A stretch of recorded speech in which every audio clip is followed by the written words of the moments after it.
নমস্কাৰ ছাত্ৰ ছাত্ৰী বিকাশ এডুকেশ্যন চেনেলৰ সকলোকে আকৌ এবাৰ পুনৰ স্বাগতম জনাইছোঁ। আজি আমি এইটো ভিডিঅ'তে আলোচনা কৰিম যে অসম জাতীয় বিদ্যালয় ক্লাছ 5ৰ পাঠ নং 19 ভূগোলৰ অৰ্থ আৰু ইয়াৰ পৰিসৰ। ইয়াৰ আজি প্ৰশ্নোত্তৰখিনি আলোচনা কৰিম। তেনেহ'লে ভিডিঅ'টো স্কিপ নকৰাকৈ শেষলৈকে চাই থাকক।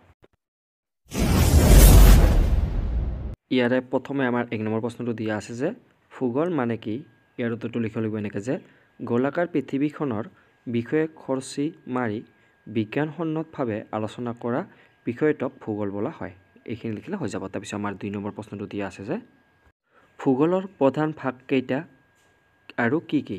ইয়াৰ উত্তৰটো লিখিব লাগিব যে ভূগোলক প্ৰধানকৈ দুটা ভাগত ভগোৱা হৈছে। ভাগ দুটা হৈছে প্ৰাকৃতিক ভূগোল আৰু মানৱ ভূগোল। এই দুটা লিখি দিলে হৈ যাব। তাৰপিছত প্ৰশ্নটো দিয়া আছে যে 3 নম্বৰ প্ৰশ্নটো যে প্ৰাকৃতিক ভূগোলৰ বিষয়বস্তু কি লিখা? ইয়াৰ উত্তৰটো লিখিম যে প্ৰাকৃতিক ভূগোলৰ বিষয়বস্তু হৈছে পৃথিৱীৰ উপৰিভাগত থকা বিভিন্ন ভূ অৱয়ব যেনে পৰ্বত পাহাৰ নৈ সাগৰ মহাসাগৰ বায়ুমণ্ডল আকাশ দিশ স্থান সময় আদি কথাৰ বিষয়ে আলোচনা কৰা হয়। ইয়াৰ লগতে কৃত্ৰিম উপগ্ৰহৰ সহায়ত গ্ৰহ নক্ষত্ৰ আদিৰ ফটো তোলা বিষয়টো থাকে।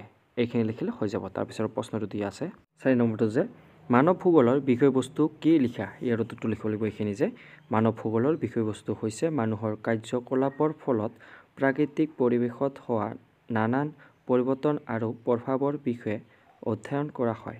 ইয়াৰ লগতে মানৱ ভূগোলত মানুহৰ সামাজিক সাংস্কৃতিক ৰাজনৈতিক দিশবোৰৰ বিষয়েও আলোচনা কৰা হয়। এইখিনি লিখিলে হৈ যাব। আজিলৈ ধন্যবাদ।